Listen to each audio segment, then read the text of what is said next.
हमारे इस प्रोग्राम में उत्तर प्रदेश सरकार के कैबिनेट मंत्री भाई प्रजापति जी पधारे हुए हैं, उनका भी मैं तहे से धन्यवाद करता हूँ, इस्तेमाल करता हूँ। मैं ज़्यादा भाषण नहीं करना चाहता हूँ, सिर्फ हम इन पिछड़े हुए मुसलमानों की बात और आज़ादी के बाद हिंदुस्तान में जो मुसलमान जिस हाल में हुआ वो कुछ लाइनों के द्वारा कहना चाहता हूँ। जाग गया मुस्लिम पसमादा। भारत में मुस्लिम समाज की सबसे ज़्यादा दुर्गत है। आज़ादी के बाद अभी तक पाई न उसने प्रगति है। धंधे उसके बिल्कुल चौपट, मिली न उसको रोजी है। सरकारों ने कभी न सोचा कैसे खाता रोटी है। खस्ता हाल हुआ मुस्लिम का, घर घर में बेहाली है। खस्ता हाल हुआ मुस्लिम का, घर घर में बेहाली है। उसके घर में जाकर देखो अब भी कुर्सी खाली है। आज़ादी के खातिर उसने बहुत बड़ी दी कुर्बानी। लोकतंत्र में मिला उसे क्या है धोखी भरी कहानी। आज़ादी के बाद उसे क्या मिला देश के मुसलमानों को। मुस्लिम के वोटों से देखो बनती हैं सबकी सरकारें। मुस्लिम के वोटों से देखो बनती हैं सबकी सरकारें, लेकिन उसकी सुने न कोई, सहते वे सबकी मारे।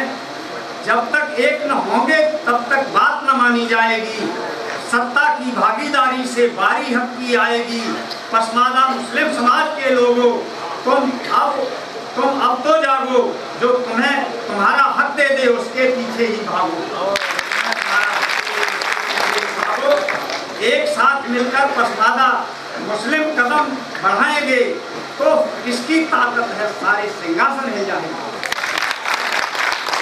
एक साथ मिलकर पसमादा मुस्लिम कदम बढ़ाएंगे तो किसकी ताकत है सारे सिंहासन हिल जाएंगे। लोकतंत्र में ताकत सिर्फ संगठन की होती है। लोकतंत्र में ताकत सिर्फ संगठन की होती है। जहां संगठन भारी पड़ता जीत उसी की ही होती है। हम सब मिलकर ताकत मुस्लिम समाज की दिखलाएंगे। अपना हक लेकर हम भारत भू को स्वर्ग बनाएंगे। अपना हक लेकर हम भारत भू को स्वर्ग बनाएंगे। हम भी तो भारत माँ के बेटे लाल दुलारे हैं। हम भी तो भारत माँ के बेटे लाल दुलारे हैं। तुम ही बताओ कि हो रहे बदतर हाल हमारे हैं। हम सबको पसमादा संगठन जगाने आया है। मंसूरी अनीस अकबर वसीम ने परचम लहराया है।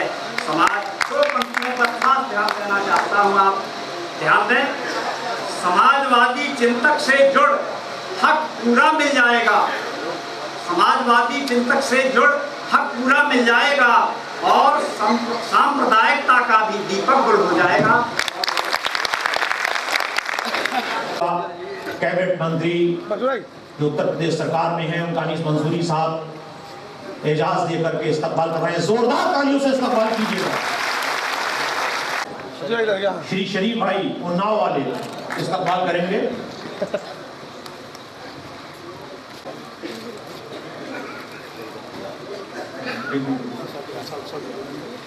हो जाएगी मेमोंटो के लिए शरीफ भाई ने कर दिया। आगरा से आई हुई टीम अनीस मंसूरी जी और गायत्री प्रसाद जी का करेंगे। ये मंत्री जी नदीम मंसूरी, शाहबुद्दीन उस्मानी, फिरोज खान, जलाल मंसूरी, अकमल मंसूरी, फरूख सियार और प्रमोद धनकर।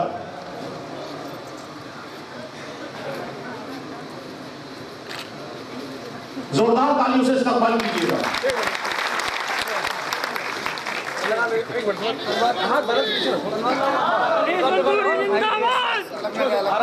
आराम से। अरे वाह अनीस मंसूरी जिंदाबाद जिंदाबाद जिंदाबाद। पसमादा मुस्लिम समाज जिंदाबाद। अनीस मंसूरी गायत्री प्रसाद प्रजापति जिंदाबाद जिंदाबाद। शकील सैफी, फखरुद्दीन। आगे बढ़िए आ जाइए भाई। आइए आप लोग आइए। आगे मीडिया वालों तो कम से कम फोटो तो खींचेगा तो। हाँ ले आए यार, बुला लो।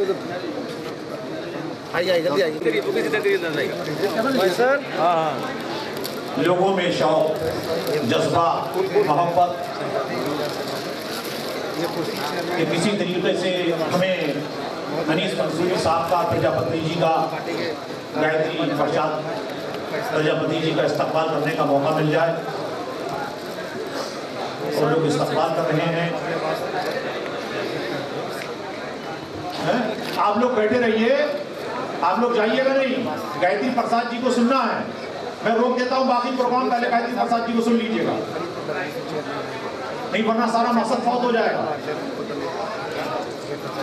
मैं इसके बाद फौरन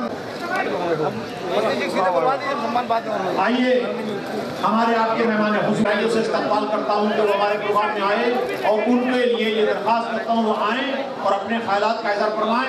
जोरदार महबूब आलम अंसारी जी, फखरुद्दीन मेवाती जी, डॉक्टर परवेज अख्तर जी, सबीर अंसारी जी, हारून फरीदी जी, श्रीमती सबीहा सुल्ताना जी, श्रीमती मुनी अंसारी जी, गुलाम मोहम्मद रायनी जी, हाजी अंजुम साहब एवं मंच पर विराजमान सारे सम्मानित पदाधिकारी नेतागण, सन्मुख उपस्थित सभी सम्मानित कार्यकर्ता साथियों, पदाधिकारी, संगठन के जुड़े हुए सभी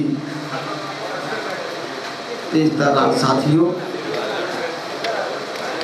अन्य प्रांत से आए हुए हमारे अतिथिगण, सम्मानित पत्रकार साथियों, मेरे दोस्तों, जिस तरीके से अभी महामंत्री जी के विचार, राष्ट्रीय अध्यक्ष जी के विचार और उसी के साथ जो शायर और कवियों के माध्यम से जो विचार आए उससे कुछ बचता नहीं। जिस तरीके से ये सच है कि ये बैठे हुए जिस तरीके से सुबह 9 बजे से लेकर के और 4 बजने जा रहा है, लेकिन वो चेहरा बता रहा है कि जिस तरीके से जोश और खरोश, भूख और प्यास सब त्याग करके इस कार्यक्रम को सफल बनाने का काम किया। और इतना ज़्यादा मुझे अच्छा लगा कि जिस तरीके से हम लेट हो गए, और ये अनीस मंसूरी जी की सही, क्योंकि नेताजी ने हमें इलाहाबाद भेज दिया था और बहुत ज़रूरी से, हम बहुत परेशान थे, हमने आपसे रिक्वेस्ट किया था, लेकिन घबराहट, किसी को जुबान देने के बाद कितने लोगों को निश्चित तौर से ये था गलत संदेश जाता, लेकिन हमें आपने भरोसा दिया और हमने जब आए देखे तो पूरा खचाखच भरा, कहीं किसी प्रकार से लग ही नहीं रहा था बाहर की कार्यक्रम हो रहा है। अनुशासन जो सबसे ज़्यादा हमें अच्छा लगा कि इतना अनुशासन किसी भी संगठन में मुझे देखने लग ही नहीं रहा कोई, तो हमने तो वहीं से यहाँ घुसते ही देखा। और जिस तरीके से मैं आपको विश्वास भरोसे के साथ कहना चाहता हूँ, ये सच है कि अनीस मंसूरी जी हम एक दूसरे के दिल की धड़कन है।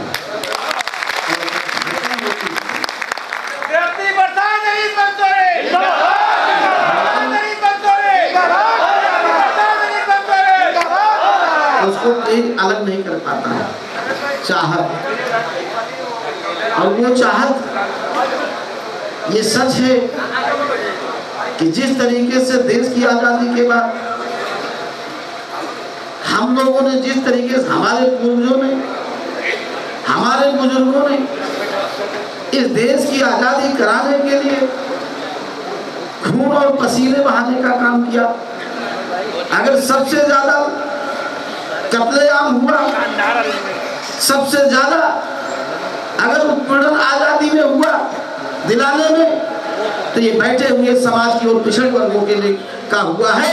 और जो सत्ता पे राज कर रहे हैं, जो अपनी बात कहते हैं, उन्होंने कोई तो पानी नहीं दी है। क्या पूछना चाहते हैं कि जिस तरीके से आज देश के माहौल में पूरे हिंदुस्तान में एक ऐसे मोदी मोदी कह करके ये ऐसा नाम लाया गया, जबकि भाजपा जैसी पार्टी जिसने हमें ही नहीं, हिंदू और मुसलमान ही नहीं, ऐसे लोगों को जो जानते नहीं, जो राजनीति से मतलब नहीं रखते, जिन्हें कोई नहीं, जिनको रोटी और रोजी भी नसीब नहीं होती है, भूखे और प्यासे रहते हैं, दिन रात बीत जाता है, कोई चाहने वाला नहीं मिलता है, ऐसे लोगों को भी नहीं बख्शाई भाजपा वालों ने। इसलिए मैं कहना चाहता हूं कि भाजपा मरी हुई लाश के समान, और 2012 के चुनाव में आप ही लोगों ने, पूरे पिछड़े वर्ग के लोगों ने, चाहे हिंदू और मुसलमान को अभियान कहा कि नारा दिया कि हम हिंदू और मुसलमान, लेकिन पिछड़े दोनों एक है। और इस लड़ाई को अगर 2014-12 में सरकार बनाने का काम किया तो हम ही लोगों ने बनाने का काम किया था,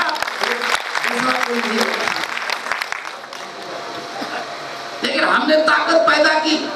उत्तर प्रदेश के मुख्यमंत्री अखिलेश यादव जी को बनाने का काम किया, समाजवादी पार्टी के राष्ट्रीय अध्यक्ष मुलायम सिंह यादव ने जिस तरीके से हम लोगों को पहचानने का काम किया, एक पहचान बनाने का काम किया, उसी तरीके से मैं कहना चाहता हूं विश्वास भरे शब्दों के साथ कि जो आप मांगे रखी हैं, ये सारी मांगे चुनाव के बाद पूरा करवा दूंगा।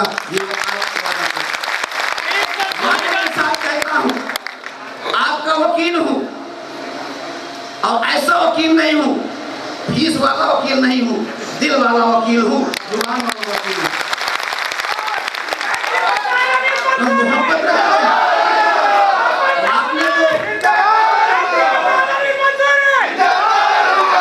मैं इतना कहना चाहता हूं, क्योंकि आचार संहिता लगी हुई है, हमारे सभी लोग, लेकिन मैं इतना जरूर कहना चाहता हूं कि जो आप कभी नहीं सोचे होंगे, और अन्य प्रांत के लोगों से भी, तो अनीस मंसूरी जी आपके दिल्ली में ही पद पाएंगे, और वो जो भी पद होगा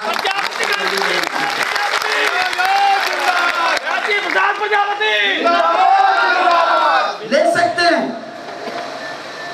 क्यों नहीं ले सकते? मेरा अधिकार। हम अगर 2014 के चुनाव में नेताजी को प्रधानमंत्री बनाने का काम करेंगे, हम उत्तर प्रदेश की अधिक सीटें जिताकर भेजने का काम करेंगे,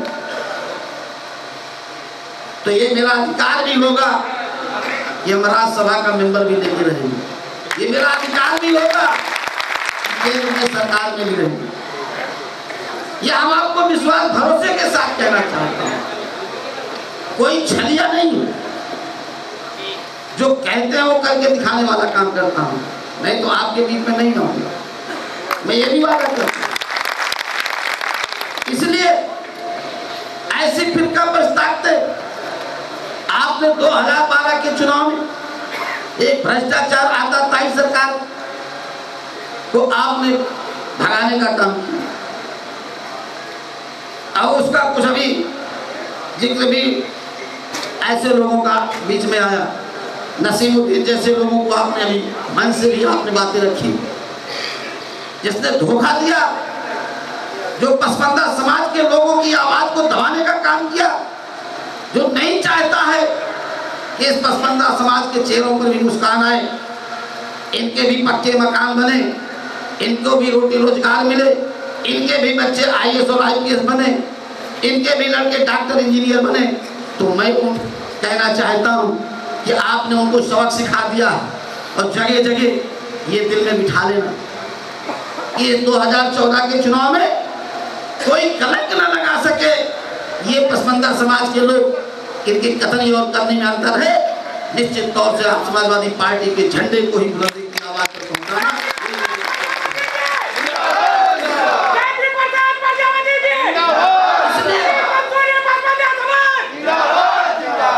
ये लोग समाप्त हो जाएंगे।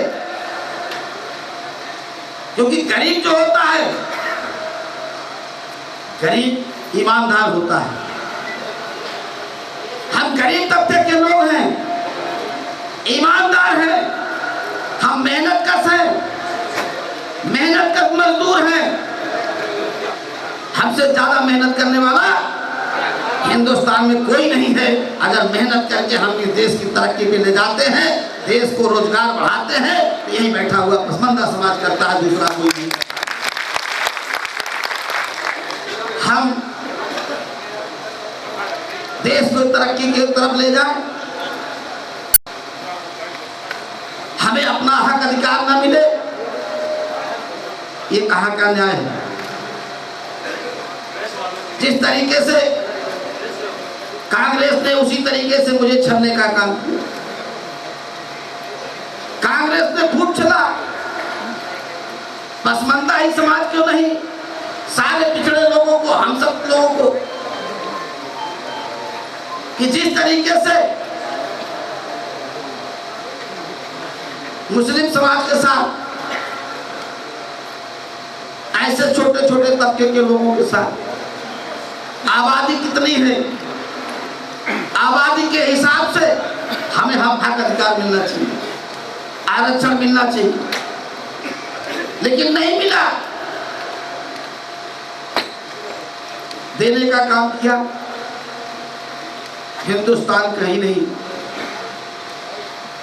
हिंदुस्तान के नौजवानों, किसानों, मजदूरों के दिले को धड़कन को रखने वाला, गरीबों के चेहरे पर मुस्कान लाने वाला एक ही नेता है, जिसका नाम मुलायम सिंह यादव है। मैं इसलिए कहना चाहता हूं कि अब हम बटेंगे नहीं, हम झुकेंगे ही नहीं, हम आगे कदम बढ़ा करके अपना हक अधिकार लेने का काम करेंगे। हम किसी के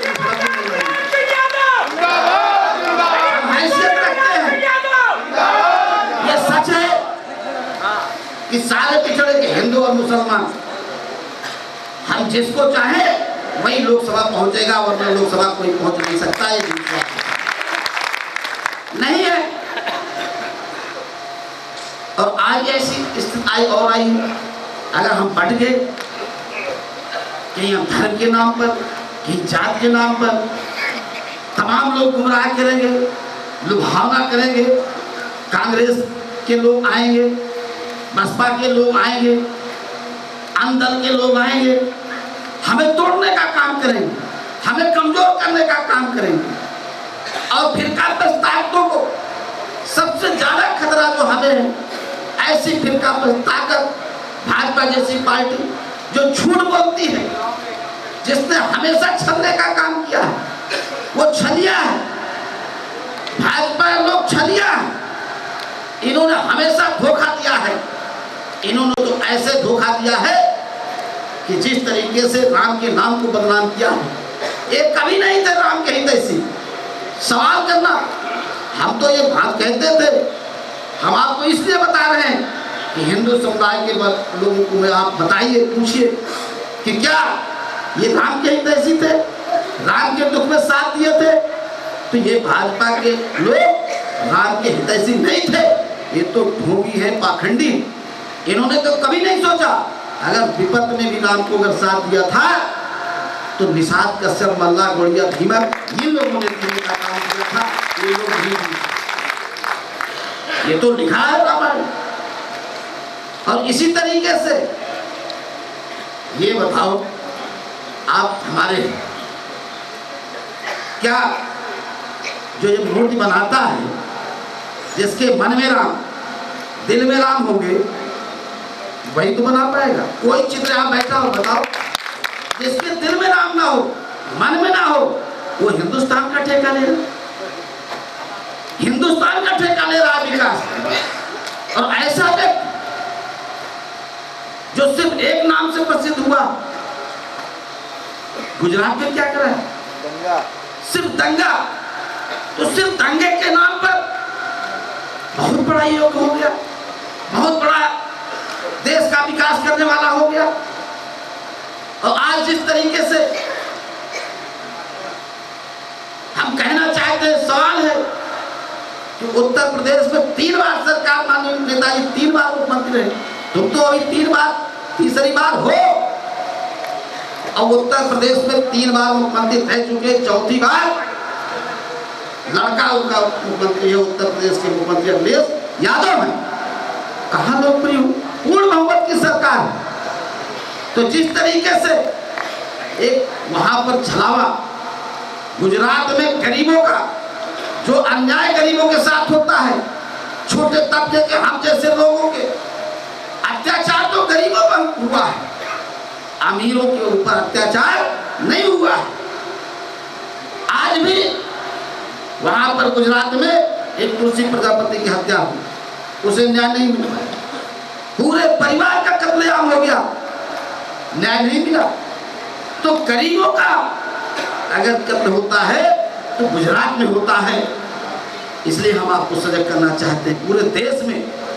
तो भाजपा जैसी फिरका परस्त ताकतों को सबक सिखाना है और इस देश का नेता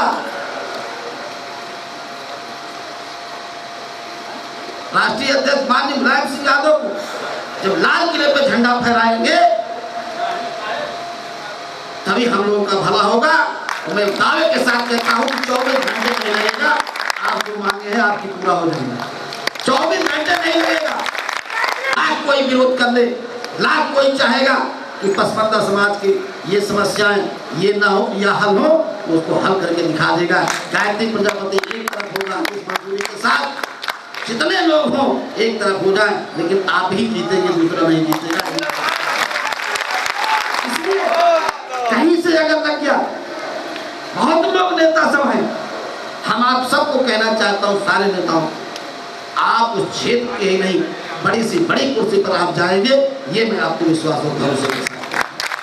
ऐसा नहीं है सिखावा छलावा है। हमारे बैठे सही सुल्तानपुर के अनिल, हमारे जो है हारून साहब है मंच में, अभी हम मिले थे, हारून साहब पूछ लीजिए, हमारे क्षेत्र से भी 2 लोग आए, पूछ लीजिए। हम चाहते हैं, हमने गरीबी देखी, हम जानते हैं कि दर्द कैसे होता है। मुझे पता है कि जब हम ईद और बकरीद जाते हैं, अब गरीबों के यहाँ जब जाते हैं तो मोहब्बत याद आती है कि गरीब के यहाँ कितनी मोहब्बत मिली, और अमीर के यहाँ जाते हैं तो उसके यहाँ मोहब्बत क्या मिली। लगता है कि कोई दिल से दिल मिला रहा है, दिखावटीपन नहीं रहता है, कहीं कपड़े पहने ना होगा, एक नहीं दिखाई पड़ता है। जब मैं छोटे थे याद मंत्री जाते थे, जब छोटे थे जैसे बैठे हुए आप जैसे राजनीति पर बैठे थे नेता, जाते थे ईद में भी, तो ऐसे घर में जाते थे तो जो बड़े परिवार रहते थे तो उन्हें लगता था कि कहीं सीने में हमारी गंदगी लगी हो, उनके न लग जाए ये था। लेकिन जब गरीबों के पिछड़ों के घर जाते थे, वही हमारे यहाँ जो है हारून भाई चुड़ियार जानते हैं जब बाहर, और वही जो है एक दर्जी अभी खत्म हो गए बेचारे रहो तेरा, उनके यहाँ में जरूर जाता था, ऐसे लोगों के यहाँ सब यहाँ तो लगता था कि ये मेरा कैसे है, ऐसे चमक लेते थे गले में, ऐसे मिलते थे कि जैसे लगता था कि दिल दूसरा सीने में नहीं है, एक ही। इसलिए कहना चाहते हम जानते हैं कि आप बताओ सब्जी बेचने वाले लाए कहाँ से लाए, एक विश्वा खेत नहीं, भूमिहीन है। जब हमारे पास भूमिहीन है, अगर सबसे ज्यादा भूमिहीन कोई है तो ये पिछड़े वर्ग के मुसलमान हैं, जो अनुसूचित में तो है ही नहीं, अनुसूचित में है ही नहीं। तो हम अनुसूचित वर्ग के भी लिए, जो अनुसूचित वर्ग में रहना है, जो उस काबिल है, धोबी है, जैसे हिंदू धोबी है, मुसलमान, इस तरीके से कई ऐसे वर्ग के लोग हैं जो उसमें भी आते हैं। हम इस लड़ाई को उसको भी ले जाएंगे, और नेताजी के ही कलम से दिल्ली में जब प्रधानमंत्री होंगे तो हक अधिकार दिलाने का काम करेंगे। ये मैं जो पिछड़े हैं, हम चाहते हैं, मेरी तमन्ना है कि हमारे बच्चे भी सोचते हैं कि हमारे भी खेत में एक विश्वा गन्ना ही हो। अगर हम मटर की फली भी खाना चाहें तो एक विश्वा जमीन मेरे भी पास। बताओ इतने लोग आए हो, ऐसे काफी लोग होंगे तो आपने गिने चुने लोग आए हो, लेकिन गरीबों में चले जाओ तो 2% लोगों के पास खेत होगा। 80, 85, 95, 98% ऐसे गांव में लोग जिनके पास खेत भी नहीं है, भूमि ही नहीं, मकान नहीं है, एक मकान में नहीं रह सकते। किस तरीके से मकान में रहते हैं उसको गायत्री प्रजापति जानती है कि 8-8, 10-10 परिवार एक कमरे में छोटे छोटे बच्चे लेकर के नहीं रहता है। हम अपनी रोटी चलाने के लिए छोटे से बच्चे को नहीं बिठाते हैं सब्जी की दुकान, खुंचे की दुकान पे नहीं कराते हैं। जितने चले जाओ जिस दुकान पर तो छोटा बच्चा लिए हथौड़ा बना रहा हो, मैकेनिकल का काम बना रहा होगा, साइकिल का पंचर बना रहा होगा। हम देखे हमारे एक कल्लू नसीर है, उसके इतने बच्चे जो है पंचर, हमने कहा बताओ, सवाल किया, इन्हें पढ़ाने क्यों नहीं भेजती है, इन बच्चों से जो है पंचर बनवाती हो। तो अपनी स्थिति बताए कि 7 बच्चे और 3 बेटियां बड़ी और ये बच्चा बड़ा हो, तो अगर ये ना चले तो रोटी नहीं बन पाएगी, खेत है नहीं, कुछ भी नहीं। हमने उधर मेरे आंसू चला गया। अब हम उनकी मदद करें, अब ये नहीं कहें क्या मैंने उनकी मदद किया। और आज भी मैंने उन्हें नामित भी करवाया था, तो टाउन एरिया में वो जो है सदस्य 3 बार लड़ा था, वो जीता नहीं। तो मैंने उसको कहा तुम जीतते नहीं हो, अभी तुम्हें बना दूंगा, सरकार बनेगी। उसने जवाब दिया था कि सरकार बनी, 3 हमारे यहाँ 3 थे, तीनों मुसलमान बना दी और पिछड़ी जाति को, एक दर्जी को और एक ये, 3 थे, तीनों, कोई और दूसरा नहीं बना। अमेठी टाउन एरिया में पूछ लो, और एक 80 की थी, 80 पे 4 लोगों ने सवाल किया, हमें बताओ किसको आप बनाए, गलत को बता दो।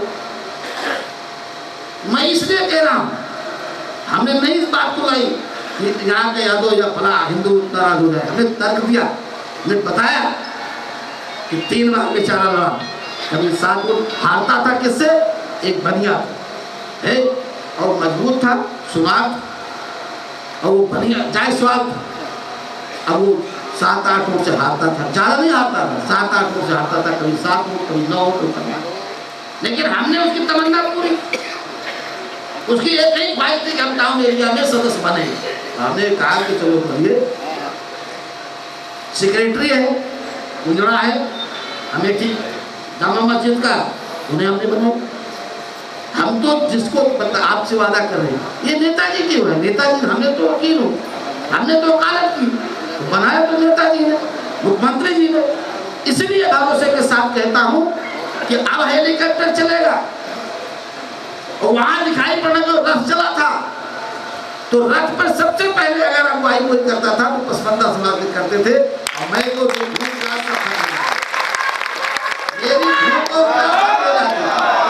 ठंडक भी रहती थी, ठंडक भी नहीं रहती थी, ठंडक थी, रथ चलाते रहे थे तो ठंडक में हम लोग गुजरा था।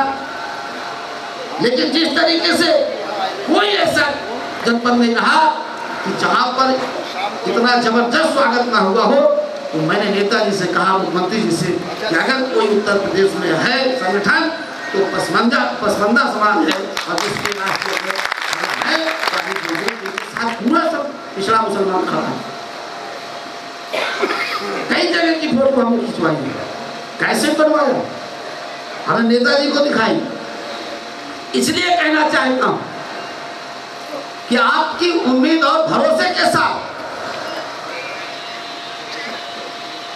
अब आपकी बारी, हमारी आपकी परीक्षा है। हम लोग आपके बीच में आएंगे, कार्यक्रम तय होंगे, फाइनल कर दिया नेताजी ने। और नेताजी सच है, हमने कहा हेलीकॉप्टर को उन्होंने कहा, और हमने कहा कि सिर्फ एक नेता मुझे चाहिए, वो अनीस मंसूरी चाहिए, दूसरा मेरे साथ आगे और वो सिर्फ बता दीजिए नेताजी जो सबसे कमजोर है, उसको हम पहले जिता करके और पहले राउंड उसको भेजेंगे। जो कमजोर वाली है, जो अच्छी वाली है, मैंने कमजोर वाली सीट मांगा, इसीलिए पहले लगा दिया। तो आप सबके बीच में हम आएंगे, अगर आप लोगों की पूरे ताकत के साथ जो वादे कर रहा हूं, ये आपका बेटा बच्चा कर रहा है, हमने जिंदगी में संघर्ष किया हूँ, आप मेरे संघर्षों के साथ रहो। हम आप पे भरोसा जाते हैं कि चेहरे पे मुस्कान लाने के लिए नेताजी के पैरों में अगर लाना पड़ेगा तो आपके चेहरों में असर नहीं आएगा। हम इसलिए कहें, हमें भरोसा और विश्वास, और ये भरोसा कहीं टूटा तो निश्चित तौर से आज जितनी बड़ी उम्मीदें हैं, हो सकता है कि हमारे बीच के प्रत्याशी कांग्रेस हो, भाजपा जी, बसपा के दिए भी होंगे, वो देंगे, तो कहीं हमें आपको ये सोचना पड़ेगा कि हमारे बीच में अगर ऐसा प्रत्याशी भेजा दूसरे दलों ने, निश्चित तौर से मुझे कमजोर करने की कोशिश करें। क्यों मैं लक्ष्य से हो सकता है हमारे दल से होता है तब तो हम करने जाते, अगर वहां पर हम फिसल गए, वही आवाज तेरी गलत दूसरी जगह परिवर्तित हो जाएगी, लोग उदाहरण दे देंगे। अगर गलती एक जगह से हुई तो गलती पूरे उत्तर प्रदेश नहीं देश में चली जाएगी, उनके दिल टूट जाएंगे, लोग बताएंगे, उनके प्रत्याशी बताएंगे, लोग बताएंगे, फिर हमारी जमीन नहीं गवाएंगे। हम वादा कर रहे हैं कि हमें लाल किले पर झंडा फहराना है और नेताजी को फहराना है।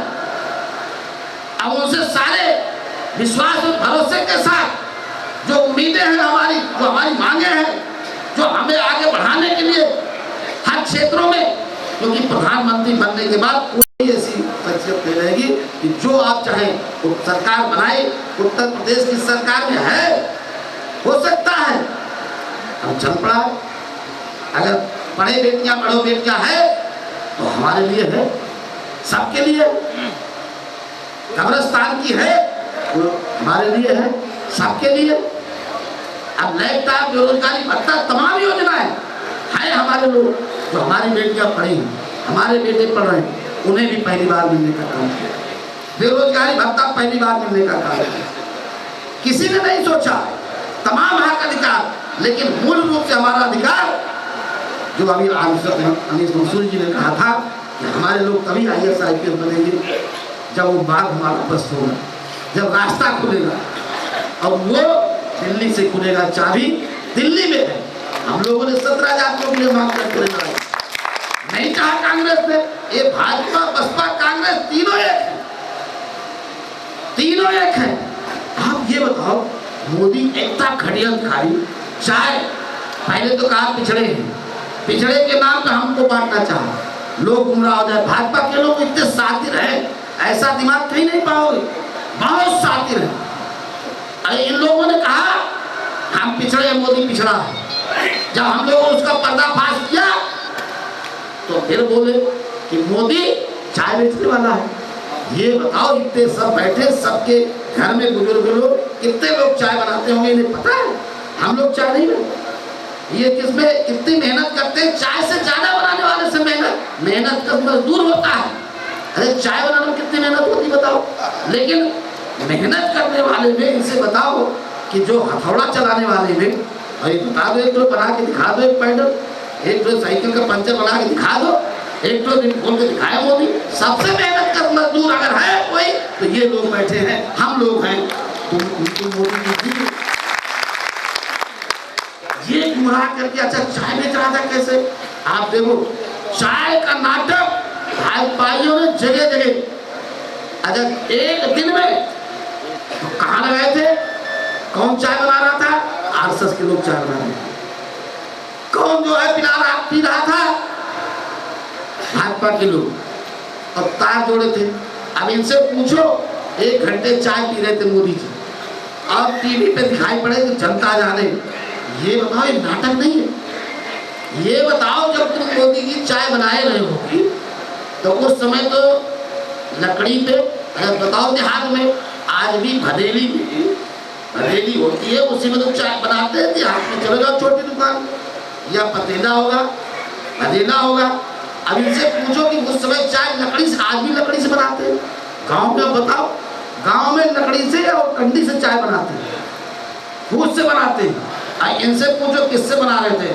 सिलेंडर से सब चाय बना रहे थे, सिलेंडर से चाय बना रहे थे, सिलेंडर से चाय, बढ़िया से स्टाल। झोपड़ी में बनाए होते, किसी झोपड़ी वाले से बात की होते मोदी जी, तब हम जानते। तुम तो इतना झूठ बोलने वाले हो, देश को बर्बाद कर देंगे। इन भाइयों आप नोट कर लेना, अगर कोई इनको सफाया कर पाएगा तो समाजवादी कर पाएंगे, और इस देश की तरक्की अगर करेंगे, इस देश का किसान नौजवान सभी खुशहाल होगा, तो समाजवादी पार्टी ही करेगी, दूसरा कोई नहीं करेगा। ये समाजवादी विचारधारा, इनके इतने डोब है इन लोगों से। वो हम लोग गणेश जी को जानते हैं कि लक्ष्मी जी, तो इन्होंने एक दिन में दूध सब पिला दिया, ऐसे पिलाया दूध कि सारा दूध जो है वो रुला दिया, बच्चे बेचारे भूखे मर गए। छोटे छोटे बच्चे बेचारे जो लिए थे, रखे थे बच्चे के लिए दूध, वो बच्चा वो दिन भर रोया, भूखा रहेगा, और रात भर रोया, सवेरे दूध मिलेगा कहाँ से मिलेगी, दूध तो पिला दिया सब। तो ये दूध पिलाने वाले, ये चाय बेचने वालों, ये जो है राम नाम के ढोंगी, जो मंदिर मस्जिद वही बनाएंगे, ये जो है और नहीं बख्शा।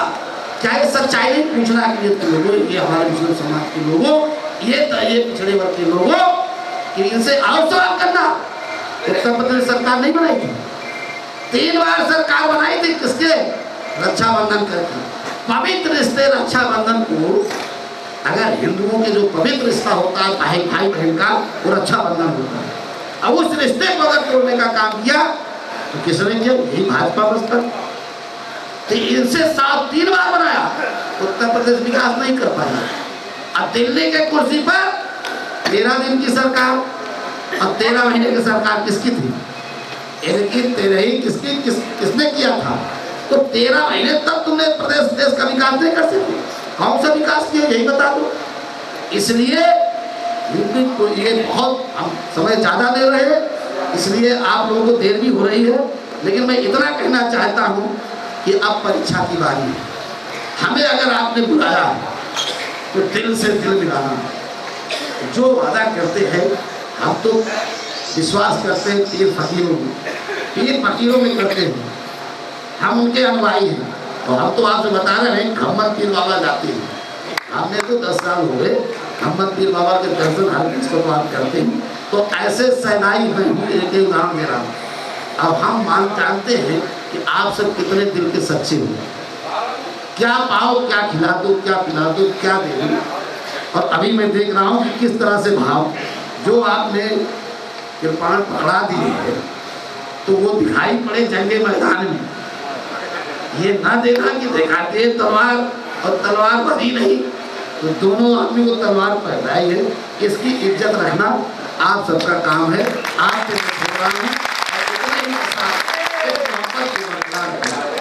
और मैं दावे के साथ कहता हूँ, चुनाव बाद जैसे आपने कहा कि चुनाव बाद तो हम आपका स्वागत करेंगे, और आपको लगेगा कि स्वागत कौन कर रहा, और नेताजी आपके बीच में रहेंगे, और प्रधानमंत्री के रूप में पहला स्वागत होगा तो पसंदीदा समाज और पिछड़े लोगों के साथ होगा।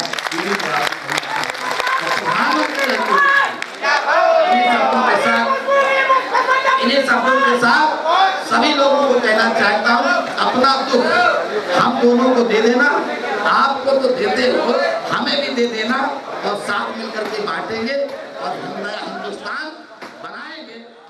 मंसूरी जी, हम एक दूसरे के दिल की धड़कन है।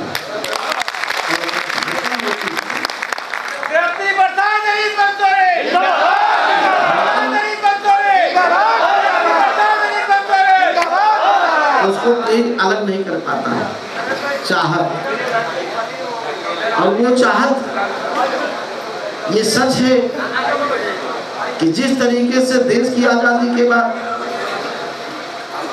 हम लोगों ने, जिस तरीके से हमारे पूर्वजों ने, हमारे बुजुर्गों ने इस देश की आज़ादी कराने के लिए खून और पसीने बहाने का काम किया।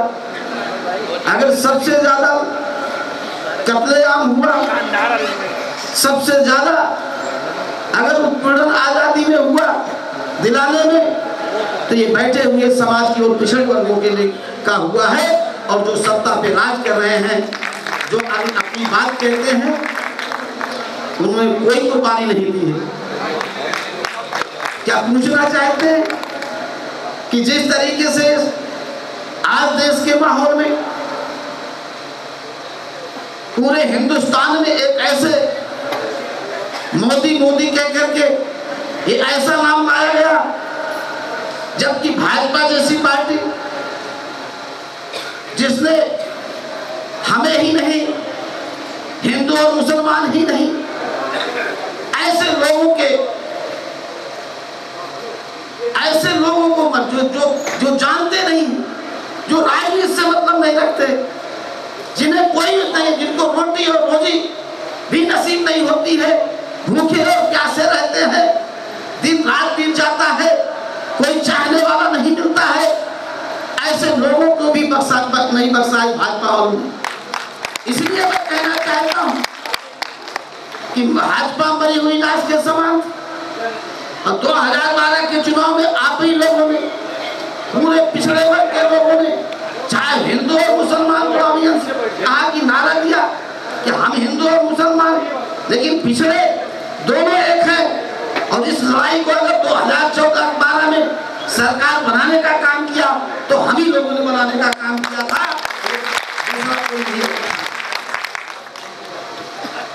लेकिन हमने ताकत पैदा की, उत्तर प्रदेश के मुख्यमंत्री अखिलेश यादव जी को बनाने का काम किया, समाजवादी पार्टी के राष्ट्रीय अध्यक्ष मुलायम सिंह यादव ने जिस तरीके से हम लोगों को पहचानने का काम किया, एक पहचान बनाने का काम किया, उसी तरीके से मैं कहना चाहता हूं विश्वास भरे शब्दों के साथ कि जो आप मांगे रखी हैं, ये सारी मांगे चुनाव के बाद पूरा करवा दूंगा। ये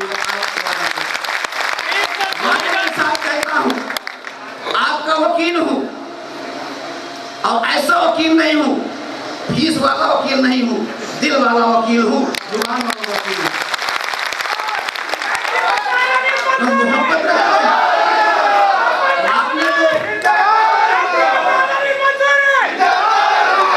मैं इतना कहना चाहता हूं, क्योंकि आचार संहिता लगी हुई है, हमारे सभी लोग, लेकिन मैं इतना जरूर कहना चाहता हूं कि जो आप कभी नहीं सोचे होंगे और अन्य प्रांत के लोगों से, तो अनीस मंसूरी जी आपके दिल्ली में ही पद पाएंगे, और वो भी पद होगा।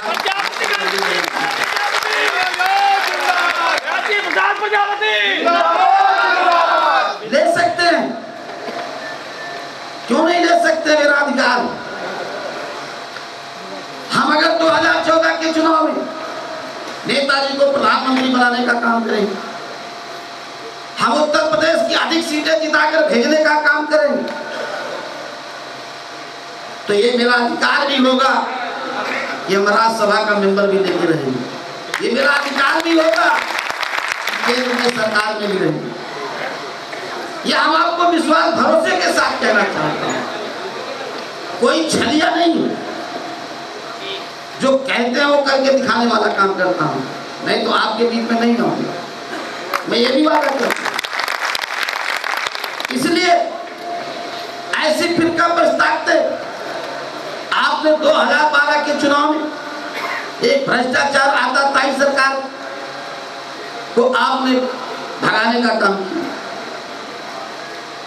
और उसका कुछ अभी जिक्र भी ऐसे लोगों का बीच में आया, नसीमुद्दीन जैसे लोगों को आपने अभी मन से भी आपने बातें रखी, जिसने धोखा दिया, जो पसमानदा समाज के लोगों की आवाज को दबाने का काम किया, जो नहीं चाहता है कि इस पसमानदा समाज के चेहरों पर भी मुस्कान आए, इनके भी पक्के मकान बने, इनको भी रोटी रोजगार मिले, इनके भी बच्चे IAS और IPS बने, इनके भी लड़के डॉक्टर इंजीनियर बने।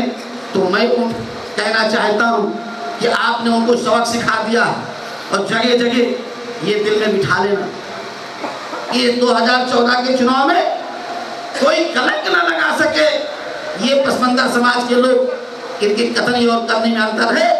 निश्चित तौर से आप समाजवादी पार्टी के झंडे को ही बुलंदी की आवाज पर पहुंचाना,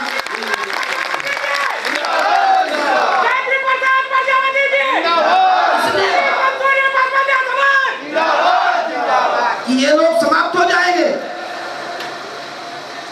क्योंकि गरीब जो होता है, गरीब ईमानदार होता है। हम गरीब तबके के लोग हैं, ईमानदार हैं, हम मेहनतकश हैं, मेहनतकश मजदूर हैं। हमसे ज्यादा मेहनत करने वाला हिंदुस्तान में कोई नहीं है। अगर मेहनत करके हम इस देश की तरक्की पे ले जाते हैं, देश को रोजगार बढ़ाते हैं, तो यही बैठा हुआ पसमानदा समाज करता है, दूसरा कोई नहीं। हम देश को तरक्की की तरफ ले जाए, हमें अपना हक अधिकार न मिले, ये कहाँ का न्याय है?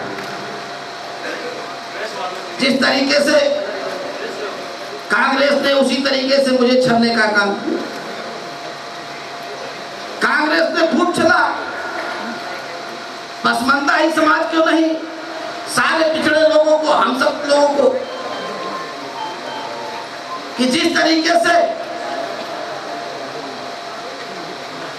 मुस्लिम समाज के साथ,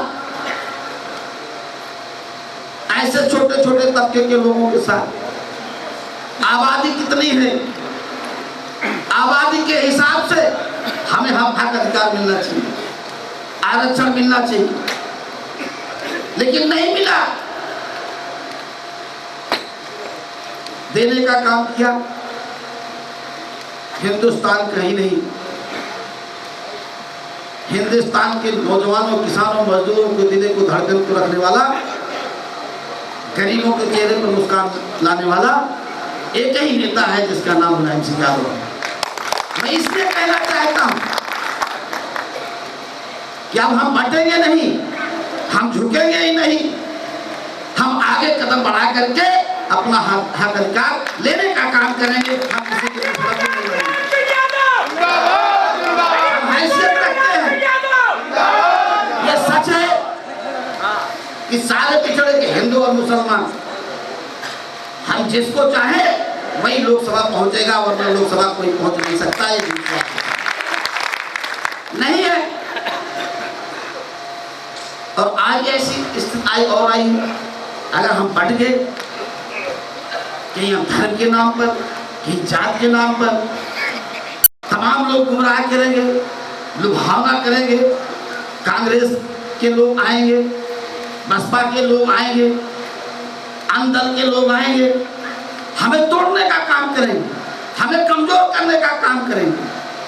और फिरका ताकतों को सबसे ज्यादा खतरा जो हमें है, ऐसी फिरका ताकत भाजपा जैसी पार्टी जो झूठ बोलती है, जिसने हमेशा छलने का काम किया है, वो छलिया है। भाजपा लोग छलिया है, इन्होंने हमेशा धोखा दिया है। इन्होंने तो ऐसे धोखा दिया है कि जिस तरीके से राम के नाम को बदनाम किया है, एक कभी नहीं थे राम के हितैषी। सवाल करना, हम तो ये बात कहते थे, हम आपको इसलिए बता रहे हैं कि हिंदू समुदाय के लोगों को आप बताइए, पूछिए कि क्या ये राम के हितैषी थे, राम के दुख में साथ दिए थे? तो ये भाजपा के लोग राम के हितैषी नहीं थे, ये तो ढोंगी है, पाखंडी। इन्होंने तो कभी नहीं सोचा, अगर विपत में भी राम को अगर साथ दिया था तो निषाद, कश्यप, मल्ला, गोड़िया, भीमक, इन लोगों ने देने का काम किया था, ये लोग नहीं। ये तो लिखा है रामायण। और इसी तरीके से ये बताओ, आप हमारे क्या जो ये मूर्ति बनाता है, जिसके मन में राम, दिल में राम होंगे, वही तो बना पाएगा। कोई चित्र आप बैठा हो, बताओ, जिसके दिल में राम ना हो, मन में ना हो, वो हिंदुस्तान का ठेका ले रहा, हिंदुस्तान का ठेका ले रहा विकास। और ऐसा व्यक्ति जो सिर्फ एक नाम से प्रसिद्ध हुआ, गुजरात में क्या करा है? दंगा, सिर्फ दंगा। तो सिर्फ दंगे के नाम पर बहुत बड़ा योग हो गया, बहुत बड़ा देश का विकास करने वाला हो गया। और आज जिस तरीके से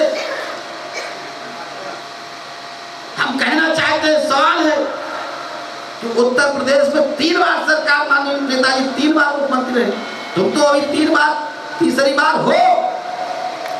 अब उत्तर प्रदेश में 3 बार मुख्यमंत्री रह चुके, 4थी बार लड़का उनका मुख्यमंत्री है, उत्तर प्रदेश के मुख्यमंत्री अखिलेश यादव है। कहां लोकप्रिय, पूर्ण बहुमत की सरकार। तो जिस तरीके से एक वहां पर छलावा गुजरात में गरीबों का जो अन्याय गरीबों के साथ होता है, छोटे तबके के हम जैसे लोगों के अत्याचार तो गरीबों पर हुआ है, अमीरों के ऊपर अत्याचार नहीं हुआ है। आज भी वहां पर गुजरात में एक तुलसी प्रजापति की हत्या हुई, उसे न्याय नहीं मिल पाया, पूरे परिवार का कत्लेआम हो गया, न्याय नहीं मिला। तो गरीबों का अगर कत्ल होता है तो गुजरात में होता है। इसलिए हम आपको सजग करना चाहते हैं पूरे देश में।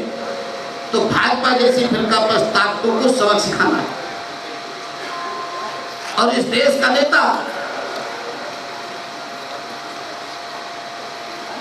राष्ट्रीय अध्यक्ष माननीय मुलायम सिंह यादव को जब लाल किले पे झंडा फहराएंगे तभी हम लोगों का भला होगा। और मैं दावे के साथ कहता हूँ कि 24 घंटे नहीं लगेगा, आप जो मांगे हैं आपकी पूरा हो जाएगा। 24 घंटे नहीं लगेगा। लाख कोई विरोध कर ले, लाख कोई चाहेगा कि पसमंदा समाज की ये समस्याएं ये ना हो या हल हो, उसको हल करके दिखा देगा। गायत्री प्रजापति एक तरफ होगा इस मंजूरी के साथ, जितने लोग हों एक तरफ हो जाए, लेकिन आप ही जीतेंगे, दूसरा नहीं जीतेगा। इसलिए कहीं से अगर लग गया, बहुत लोग नेता सब हैं, हम आप सबको कहना चाहता हूँ, सारे नेताओं, आप उस क्षेत्र के ही नहीं बड़ी से बड़ी कुर्सी पर आप जाएंगे, ये मैं आपको विश्वास और भरोसे के साथ। ऐसा नहीं है दिखावा छलावा है। हमारे बैठे सही सुल्तानपुर के हमारे जो है हारून साहब है मंच में, अभी हम मिले थे हारून साहब, पूछ लीजिए, हमारे क्षेत्र से भी 2 लोग आए, पूछ लीजिए। हम चाहते हैं, हमने गरीबी देखी, हम जानते हैं कि दर्द कैसे होता है। मुझे पता है कि जब हम ईद और बकरीद जाते हैं, अब गरीबों के यहाँ जब जाते हैं तो मोहब्बत याद आती है कि गरीब के यहाँ कितनी मोहब्बत मिली, और अमीर के यहाँ जाते हैं तो उसके यहाँ मोहब्बत क्या मिली। लगता है कि कोई दिल से दिल मिला रहा है, दिखावटीपन नहीं रहता है, कहीं कपड़े पहने ना होगा, एक जब मैं छोटे थे आपके मंत्री जाते थे, जब छोटे थे जैसे बैठे हुए आप जैसे राजनीति पर बैठे थे नेता, जाते थे ईद में भी, तो ऐसे घरों में जाते थे तो जो बड़े परिवार रहते थे तो उन्हें लगता था कि कहीं सीने में हमारी गंदगी लगी हो, उनके न लग जाए ये तब। लेकिन जब गरीबों के पिछड़ों के घर जाते थे, वही हमारे यहाँ जो है हारून भाई चुड़ियार जानते हैं जब बाहर, और वहीं जो है एक दर्जी अभी खत्म हो गए बेचारे रहू तेरा, उनके यहाँ मैं जरूर जाता था, ऐसे लोगों के यहाँ सब यहाँ, तो लगता था कि ये मेरा कैसे है, ऐसे चमक लेते थे गले में, ऐसे मिलते थे कि जैसे लगता था कि दिल दूसरा सीने में नहीं है, एक ही। इसलिए कहना चाहते हम जानते हैं कि आप बताओ सब्जी बेचने वाले लाए कहाँ से लाए, एक विश्वा खेत में भूमिहीन है। जब हमारे पास भूमिहीन है, अगर सबसे ज्यादा भूमिहीन कोई है तो ये पिछड़े वर्ग के मुसलमान हैं, जो अनुसूचित में तो है ही नहीं, अनुसूचित में है ही नहीं। तो हम अनुसूचित वर्ग के भी लिए, जो अनुसूचित वर्ग में रहना है, जो उस काबिल है, धोबी है, जैसे वो हिंदू धोबी है, मुसलमान, इस तरीके से कई ऐसे वर्ग के लोग हैं जो उसमें भी आते हैं। हम इस लड़ाई को उसको भी ले जाएंगे, और नेताजी के ही कलम से दिल्ली में जब प्रधानमंत्री होंगे तो हक अधिकार दिलाने का काम करेंगे। ये मैं जो पिछड़े हैं, हम चाहते हैं, मेरी तमन्ना है कि हमारे बच्चे भी सोचते हैं कि हमारे भी खेत में एक विश्वा गन्ना ही हो। अगर हम मटर की फली भी खाना चाहें तो एक विश्वा जमीन मेरे भी पास। बताओ इतने लोग आए हो, ऐसे काफी लोग होंगे तो आपने गिने चुने लोग आए हो, लेकिन गरीबों में चले जाओ तो 2% लोगों के पास खेत होगा। 80, 85, 95, 98% ऐसे गांव में लोग जिनके पास खेत भी नहीं है, भूमि ही नहीं, मकान नहीं है, एक मकान में नहीं रह सकते हैं। किस तरीके से मकान में रहते हैं उसको गायत्री प्रजापति जानती है। कि 8-8, 10-10 परिवार एक कमरे में छोटे छोटे बच्चे लेकर के नहीं रहता है। हम अपनी रोटी चलाने के लिए छोटे से बच्चे को नहीं बिठाते हैं सब्जी की दुकान, खुंचे की दुकान पे नहीं कराते हैं। जितने चले जाओ जिस दुकान पर तो छोटा बच्चा लिए हथौड़ा बना रहा हो, मैकेनिकल का काम बना रहा होगा, साइकिल का पंचर बना रहा होगा। हम देखे हमारे एक कल्लू नसीर अहमद, उसके इतने बच्चे जो है पंचर, हमने कहा बताओ, सवाल किया इन्हें पढ़ाने को नहीं भेजती है, इन बच्चों से जो है पंचर बनवाती हो। तो अपनी स्थिति बताए कि 7 बच्चे और 3 बेटियां बड़ी और ये बच्चा बड़ा हो, तो अगर ये ना चले तो रोटी नहीं बन पाएगी, खेत है नहीं, कुछ भी नहीं। हमने उधर मेरे आंसू चला गया। अब हम उनकी मदद करें, अब ये नहीं कहें क्या मैंने उनकी मदद किया। और आज भी मैंने उन्हें नामित भी करवाया था, तो टाउन एरिया में वो जो है सदस्य 3 बार लड़ा था, वो जीता नहीं। तो मैंने उसको कहा तुम जीतते नहीं हो, अभी तुम्हें बना दूंगा, सरकार बनेगी।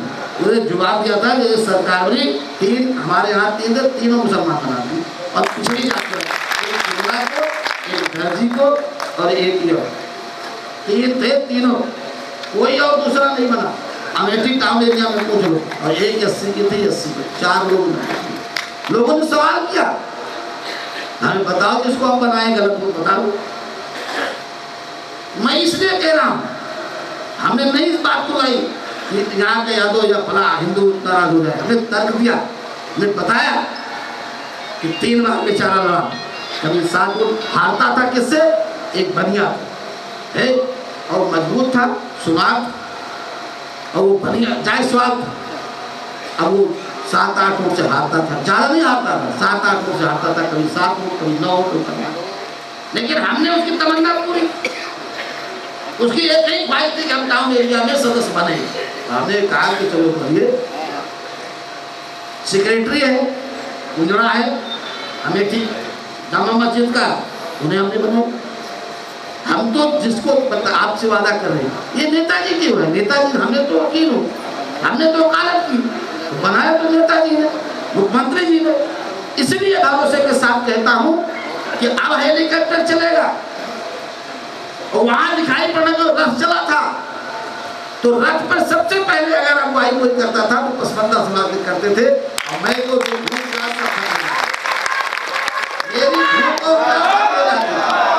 ठंडक भी रहती थी, ठंडक भी नहीं रहती थी, ठंडक थी, रथ चलाते रहे थे तो ठंडक में हम लोग गुजरा था।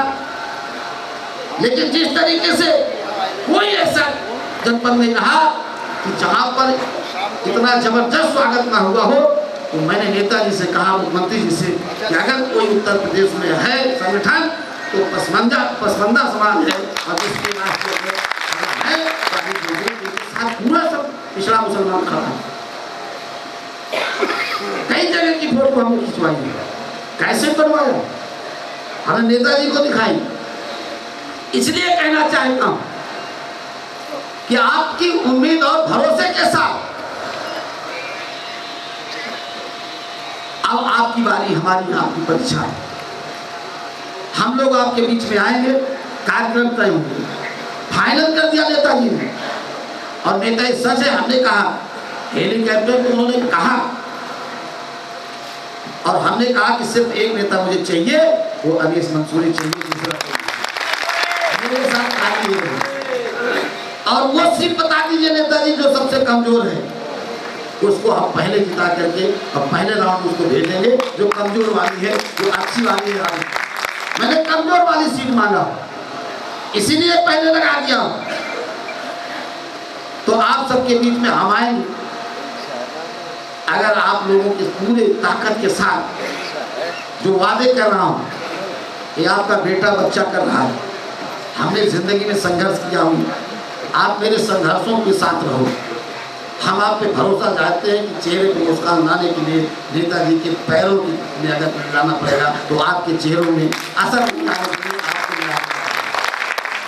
हम इसलिए कह रहे हैं, हमें भरोसा और विश्वास, और ये भरोसा कहीं टूटा तो निश्चित तौर से आज जितनी बड़ी उम्मीदें हैं, हो सकता है कि हमारे बीच के प्रत्याशी कांग्रेस हो, भाजपा के, बसपा के दिए भी होंगे, वो देंगे, तो कहीं हमें आपको ये सोचना पड़ेगा कि हमारे बीच में अगर ऐसा प्रत्याशी भेजा दूसरे दलों ने, निश्चित तौर से मुझे कमजोर करने की कोशिश की, क्यों मैं लक्ष्य से हो सकता है हमारे दल से होता है तब तो हम करने जाते, अगर वहां पर हम फिसल गए, वही आवाज तेरी गलत दूसरी जगह परिवर्तित हो जाएगी, लोग उदाहरण दे देंगे।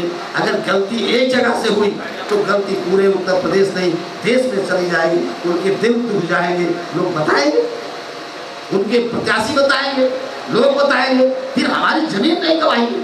हम वादा कर रहे हैं कि हमें लाल किले पर झंडा फहराना है और नेताजी को फहराना है। अब उनसे सारे विश्वास और भरोसे के साथ जो उम्मीदें हैं हमारी, जो हमारी मांगे हैं, जो हमें आगे बढ़ाने के लिए हर क्षेत्रों में, क्योंकि प्रधानमंत्री बनने के बाद कोई ऐसी शख्सियत नहीं रहेगी कि जो आप चाहें वो सरकार बनाए। उत्तर प्रदेश की सरकार में है, हो सकता है, अब चल पड़ा। अगर बड़े बेटियां बड़ो बेटियां है तो हमारे लिए है, सबके लिए। कब्रिस्तान की है वो हमारे लिए है, सबके लिए। अब लैपटॉप, बेरोजगारी भत्ता, तमाम योजनाएं हैं हमारे लोग, जो हमारी बेटियां पढ़ी हैं, हमारे बेटे पढ़ रहे हैं, उन्हें भी पहली बार मिलने का काम किया। बेरोजगारी भत्ता पहली बार मिलने का काम किया, किसी ने नहीं सोचा, तमाम हक अधिकार, लेकिन मूल रूप से हमारा अधिकार जो अभी अनीस मंसूरी जी ने कहा था कि हमारे लोग तभी IAS IPS बनेंगे जब वो बाग हमारा बस होगा, जब रास्ता खुलेगा, और वो दिल्ली से खुलेगा। चाबी दिल्ली में है। हम लोगों ने 17 जातियों के लिए मांग करके नहीं चाहा कांग्रेस ने। ये भाजपा, बसपा, कांग्रेस तीनों एक है, तीनों एक है। आप ये बताओ, मोदी एकता खड़ियंतकारी चाहे पहले तो कहा पिछड़े हैं, पिछड़े के नाम पे हमको बांटना चाहा, लोग गुमराह हो जाए। भाजपा के लोग इतने शातिर हैं, ऐसा दिमाग कहीं नहीं पाओगे, बहुत शातिर है। इन लोगों ने कहा हम पिछड़े, मोदी पिछड़ा है। जब हम लोगों ने उसका पर्दाफाश किया तो फिर बोले कि मोदी चाय बेचने वाला है। ये बताओ, इतने सब बैठे, सबके घर में बुजुर्ग लोग, कितने लोग चाय बनाते होंगे, इन्हें पता है? हम लोग चाय नहीं बनाते। ये किसमें कितनी मेहनत करते हैं, चाय से ज्यादा बनाने वाले से मेहनत का मजदूर होता है। अरे चाय बनाने में कितनी मेहनत होती बताओ। लेकिन मेहनत करने वाले में इनसे बताओ कि जो हथौड़ा चलाने वाले में, अरे बता दो, एक तो बना के दिखा दो, एक पैडल, एक तो साइकिल का पंचर बना के दिखा दो, एक तो खोल के दिखाया मोदी। सबसे मेहनत कर मजदूर अगर है कोई तो ये लोग बैठे हैं, हम लोग हैं। तुम मोदी जी ये गुमराह करके अच्छा चाय बेच रहा था कैसे? आप देखो, चाय का नाटक भाजपाइयों ने जगह जगह, अगर एक दिन में तो कहाँ लगाए थे? कौन चाय बना रहा था? RSS के लोग चाय बना रहे थे। कौन जो है पी रहा था? भाजपा के लोग, और तार जोड़े थे। अब इनसे पूछो, 1 घंटे चाय पी रहे थे मोदी जी, और टीवी पे दिखाई पड़े तो जनता जाने। ये बताओ, ये नाटक नहीं है?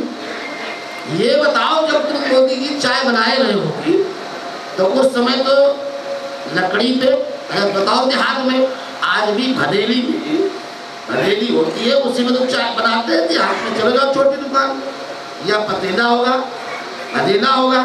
अब इनसे पूछो कि उस समय चाय लकड़ी से, आज भी लकड़ी से बनाते हैं। गांव में बताओ, गांव में लकड़ी से और कंडी से चाय बनाते हैं, फूस से बनाते हैं। इनसे पूछो किससे बना रहे थे? सिलेंडर से सब चाय बना रहे थे, सिलेंडर से चाय, सिलेंडर से चाय, बढ़िया से स्टाल। झोपड़ी में बनाए होते, किसी झोपड़ी वाले से बात की होते मोदी जी, तब हम जानते। तुम तो इतना झूठ बोलने वाले हो, देश को बर्बाद कर देंगे। इन भाइयों, आप नोट कर लेना, अगर कोई इनको सफाया कर पाएगा तो समाजवादी कर पाएंगे। और इस देश की तरक्की अगर करेंगे, इस देश का किसान, नौजवान सभी खुशहाल होगा, तो समाजवादी पार्टी ही करेगी, दूसरा कोई नहीं करेगा। ये समाजवादी विचारधारा, इनके इतने लोग हैं इन लोगों से वो हम लोग गणेश जी को जानते हैं कि लक्ष्मी जी, तो इन्होंने एक दिन में दूध सब पिला दिया, ऐसे पिलाया दूध कि सारा दूध जो है उड़वा दिया। बच्चे बेचारे भूखे मर गए, छोटे छोटे बच्चे बेचारे जो लिए थे रखे थे बच्चे के लिए दूध, वो बच्चा वो दिन भर रोया, भूखा रहेगा और रात भर रोया, सवेरे दूध मिलेगा कहाँ से मिलेगी, दूध तो पिला दिया सब। तो ये दूध पिलाने वाले, ये चाय बेचने वालों, ये जो है राम नाम के ढोंगी, जो मंदिर मस्जिद वही बनाएंगे, ये जो है और नहीं बख्शा। क्या ये सच्चाई नहीं पूछना कि ये लोगों, ये हमारे मुस्लिम समाज के लोगों, ये पिछड़े वर्ग के लोगों, कि इनसे और सवाल करना। उत्तर प्रदेश सरकार नहीं बनाई थी, 3 बार सरकार बनाई थी, किसके? रक्षाबंधन करके। पवित्र रिश्ते रक्षाबंधन को, अगर हिंदुओं के जो पवित्र रिश्ता होता है भाई भाई बहन का, वो रक्षाबंधन होता है। अब उस रिश्ते को अगर तोड़ने का काम किया तो किसने किया? यही भाजपा बस्तर। तो इनसे 3 बार बनाया, उत्तर प्रदेश विकास नहीं कर पाया।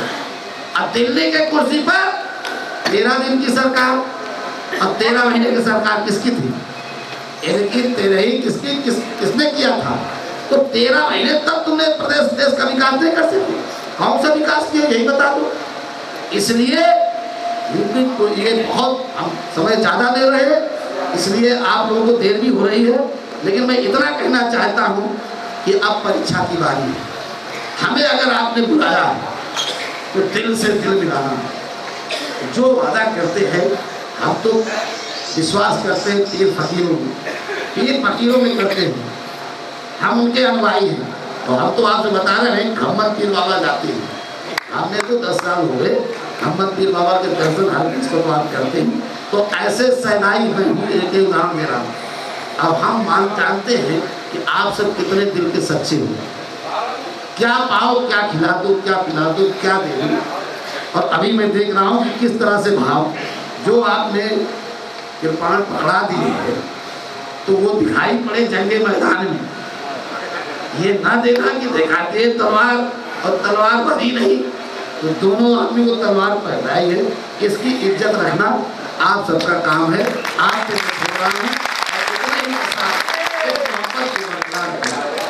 और मैं दावे के साथ कहता हूँ चुनाव बाद, जैसे आपने कहा कि चुनाव बाद तो हम आपका स्वागत करेंगे और आपको लगेगा कि स्वागत कौन कर रहा है, और नेताजी आपके बीच में रहेंगे और प्रधानमंत्री के रूप में पहला स्वागत होगा तो पसंदीदा समाज और पिछड़े लोगों के साथ होगा।